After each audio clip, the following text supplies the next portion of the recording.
एक ऐसी सिचुएशन सोचिए जो हम सब ने कभी ना कभी फेस की है।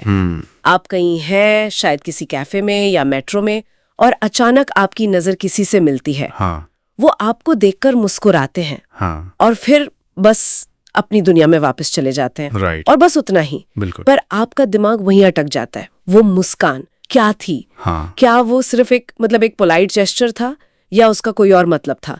मुझे याद है एक बार मेरे साथ ऐसा हुआ था। मैंने किसी की मुस्कान को दिलचस्पी समझ लिया था। हाँ, और बाद में पता चला कि मेरे ठीक पीछे एक बहुत फनी पोस्टर लगा था और वो उसे देखकर मुस्कुरा रही थी। बहुत एम्बैरेसमेंट हुई थी। ये तो बहुत ही आम अनुभव है। और यही छोटी सी घटना, ये एक मुस्कान, इंसानी रिश्तों की सबसे बड़ी पहेलियों में से एक है। बिल्कुल। आज हम इसी पहेली पर से पर्दा उठाने की कोशिश करेंगे। हम किसी का दिमाग पढ़ने की बात नहीं कर रहे हैं, वो तो मुमकिन नहीं है। सही। पर हम उन इशारों को, उस कॉन्टेक्स्ट को और उन इरादों को समझने की कला पर बात करेंगे जो शब्दों से कहीं ज्यादा कहे जाते हैं। तो चलिए इस गुत्थी को सुलझाते हैं। कहाँ से शुरू करें? शायद सबसे सीधी व्याख्या से शुरू करते हैं। मतलब हो सकता है कि वो मुस्कान सिर्फ जान पहचान की हो। बिल्कुल, इसे हम सोशल एक्नॉलेजमेंट कह सकते हैं। ये सबसे आम और कह सकते हैं सबसे कम रोमांटिक वजह है। हाँ। सोचिए, आप ऑफिस की कैंटीन में हैं, आप किसी को रोज देखते हैं पर आप दोस्त नहीं हैं। ऐसे में जब नजरें मिलती हैं तो एक हल्की सी मुस्कान, हाँ मैंने तुम्हें देखा, कहने का सबसे आसान तरीका है। अनदेखा करना भी अजीब लगेगा, है ना? हाँ, वो ऑकवर्ड हो जाता है। एग्जैक्टली। तो ये मुस्कान बस उस सोशल ऑकवर्डनेस को दूर करने का एक टूल है। इसका कोई गहरा मतलब नहीं होता। ये तो समझ आता है। ये तो हम दिन में शायद कई बार करते हैं, लेकिन तब क्या जब आप उस इंसान को जानते ही नहीं, वो एक अजनबी है। अच्छा पॉइंट है। तब भी वो मुस्कुराएं।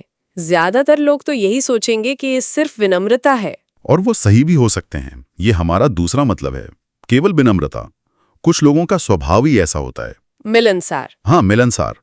उनकी आदत होती है कि किसी अनजान से नजर मिलने पर रूखा दिखने के बजाय एक हल्की सी स्माइल दे दें। खासकर किसी बंद जगह पर, जैसे लिफ्ट में। बिल्कुल, लिफ्ट में या वेटिंग रूम में। ये बस ये कहने का एक तरीका है, हम इस पल में एक ही जगह पर हैं और मैं कोई खतरा नहीं हूं। ये माहौल को हल्का बनाता है। लेकिन यहीं तो सारा कंफ्यूजन शुरू होता है। एक विनम्र मुस्कान और एक दिलचस्पी वाली मुस्कान में फर्क कैसे करें? यहां पर ना मनोविज्ञान की एक बहुत दिलचस्प बात आती है। इसे डुशन स्माइल कहते हैं। दूषण स्माइल। हाँ, ये एक सच्ची दिल से निकली मुस्कान का साइंटिफिक नाम है। एक विनम्र मुस्कान सिर्फ होठों का इस्तेमाल करती है। अच्छा। वो तेजी से आती है और चली जाती है। लेकिन एक सच्ची डुचेन मुस्कान में होठों के साथ साथ आपकी आंखें भी मुस्कुराती हैं। आंखें मुस्कुराती हैं? हाँ, आंखों के कोनों पर हल्की सी शिकन आ जाती है। तो अगली बार ये नोटिस करना होगा, क्या मुस्कान आंखों तक पहुंची थी? अगर हाँ, तो मामला सिर्फ विनम्रता से थोड़ा ज्यादा हो सकता है। ये तो कमाल की बात है। हमें एक तरह से चेहरे का गोयंदा बनना पड़ेगा। एक तरह से हाँ। पर कोई झूठी डुचेन स्माइल नहीं दे सकता, आंखों से मुस्कुराने की एक्टिंग। बहुत अच्छा सवाल है। हाँ, लोग कोशिश कर सकते हैं, पर सच्ची भावनाओं से निकली मुस्कान और बनाई गई मुस्कान में एक बहुत छोटा सा अंतर होता है। क्या? टाइमिंग का। सच्ची मुस्कान स्वाभाविक रूप से उभरती है, जबकि बनावटी मुस्कान थोड़ी देर से या बहुत तेजी से आती है। पर यह बहुत गहरी बातें हैं। ज्यादातर मामलों में आप महसूस कर सकते हैं कि वो असली थी या नहीं। लेकिन चलिए, अब उस सिचुएशन में चलते हैं जहां चीजें और भी उलझ जाती हैं। क्या हो अगर मुस्कान सच्ची थी, आंखों तक पहुंची थी, लेकिन वो इंसान फिर भी आगे बढ़ गया? हाँ, ये है असली पहेली। यहीं से उम्मीद और कंफ्यूजन दोनों जन्म लेते हैं। इसका एक मतलब हो सकता है शर्मीलापन। बिल्कुल। इंटरेस्ट तो है, पर शायद हिम्मत नहीं है। एग्जैक्टली। ये रुचि और घबराहट के बीच का एक द्वंद्व है। वो आपसे जुड़ना तो चाहते हैं, लेकिन रिजेक्शन का डर या सोशल एंजाइटी उन्हें रोक रही है। तो मुस्कान एक सेफ तरीका है। हाँ, मुस्कान हेलो कहने का एक सुरक्षित तरीका बन जाती है।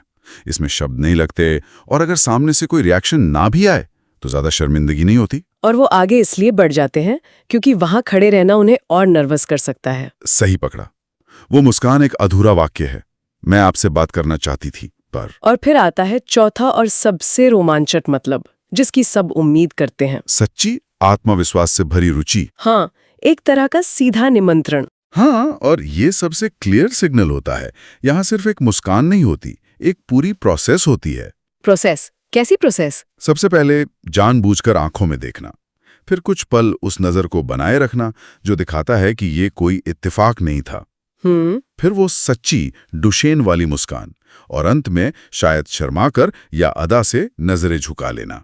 ये पूरा पैकेज एक मैसेज है। क्या मैसेज? मैसेज है, मैंने आपको नोटिस किया है, मैं आप में इंटरेस्टेड हूं और मैं चाहती हूं कि आप अगला कदम उठाएं। ये एक तरह की फ्लर्टिंग है, बातचीत शुरू करने के लिए हरी झंडी। ठीक है, तो हमारे पास एक पूरा स्पेक्ट्रम है, जान पहचान से लेकर विनम्रता, फिर शर्मीलापन और आखिर में आत्मविश्वास से भरी रुचि। बिल्कुल। पर ये सब सुनने में तो ठीक है, पर क्या हम इन छोटी छोटी बातों पर कुछ ज्यादा ही नहीं सोच रहे? हो सकता है इसका कोई मतलब ही ना हो। ये एक बहुत जरूरी सवाल है। यहाँ स्पॉटलाइट इफेक्ट नाम की एक मनोवैज्ञानिक धारणा काम करती है। Spotlight effect? हमें लगता है कि लोग हम पर जितना ध्यान दे रहे हैं, असल में उससे कहीं कम देते हैं। हो सकता है वो किसी और वजह से मुस्कुरा रहे हों और हमारी नजर बस उन पर पड़ गई। जैसे मेरे केस में उस पोस्टर की वजह से। एग्जैक्टली। इसीलिए किसी एक घटना के आधार पर नतीजा निकालना हमेशा रिस्की होता है। हमें सिर्फ एक मुस्कान पर ध्यान नहीं देना चाहिए। तो फिर हमें सुरागों को इकट्ठा करना होगा, एक जासूस की तरह। एक जासूस की तरह, ये मुझे पसंद आया।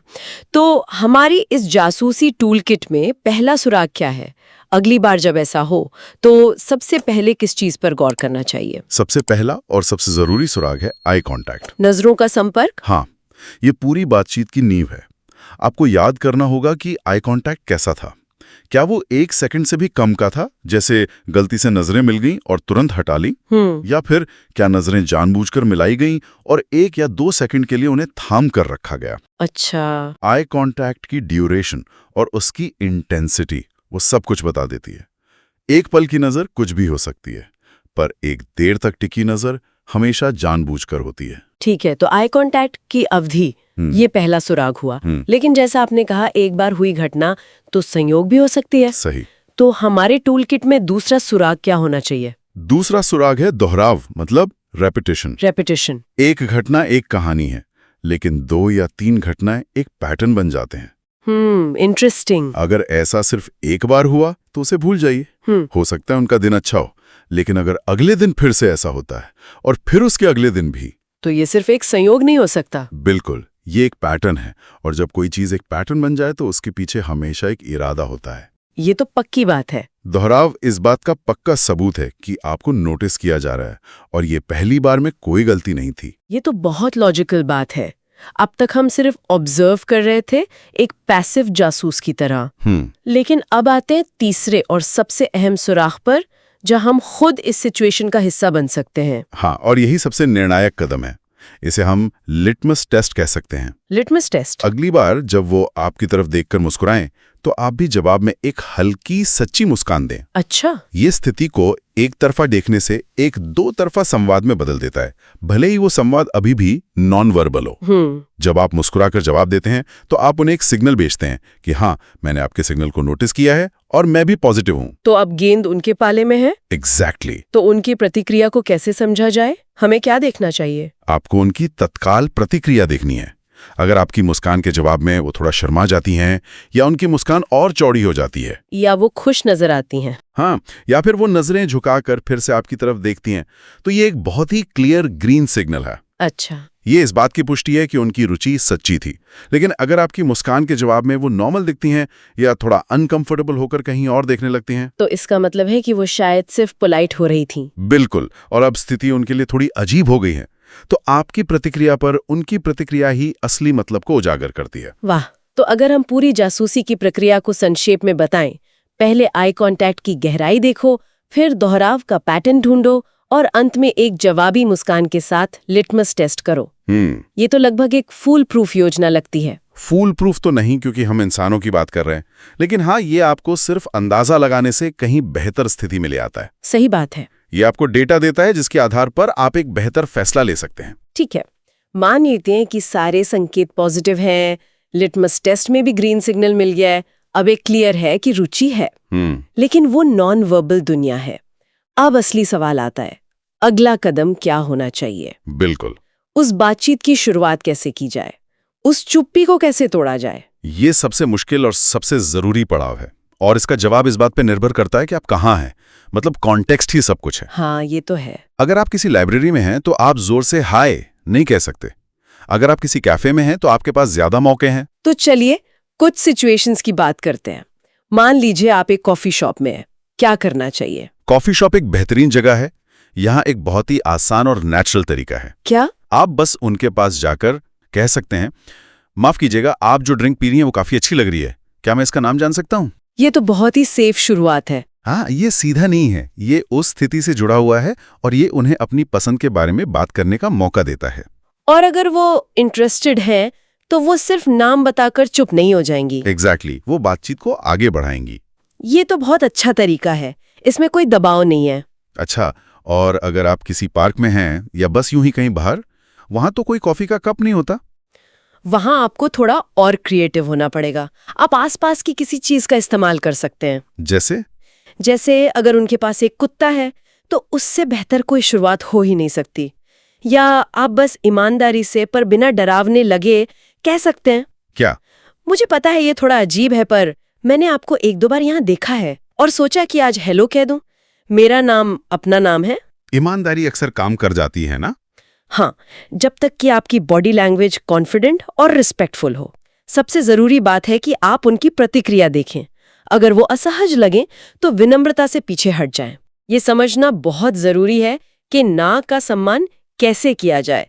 तो कुल मिलाकर मुद्दा कोई परफेक्ट लाइन बोलने का नहीं है। नहीं, बिल्कुल नहीं। बल्कि बस एक नेचुरल और रिस्पेक्टफुल तरीके से उस नॉन वर्बल कनेक्शन को वर्बल कनेक्शन में बदलने का है। बिल्कुल। आपका लक्ष्य उन्हें इम्प्रेस करना नहीं, बल्कि बस बातचीत शुरू करना है। तो अगर हम आज की पूरी चर्चा का सार निकालें तो एक साधारण सी मुस्कान एक पूरा संवाद हो सकती है। हाँ, ये एक निमंत्रण हो सकती है, एक शर्मिला हेलो हो सकती है, या बस एक सामाजिक औपचारिकता। और असली मतलब हमेशा डिटेल्स में छिपा होता है।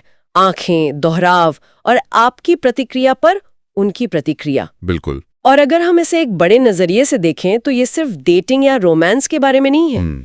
ये नॉन वर्बल संकेतों को समझने की एक व्यापक कला है।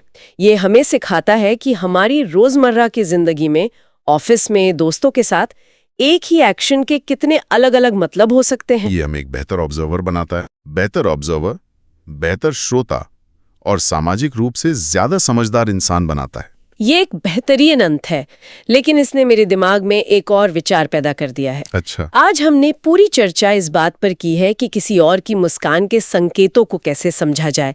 हमने ये भी सीखा कि अगला कदम क्या उठाएं। हाँ। पर यहाँ एक जरूरी सवाल उठता है, हमने कभी इस पर ध्यान दिया है कि हमारी अपनी मुस्कान क्या संदेश दे रही है?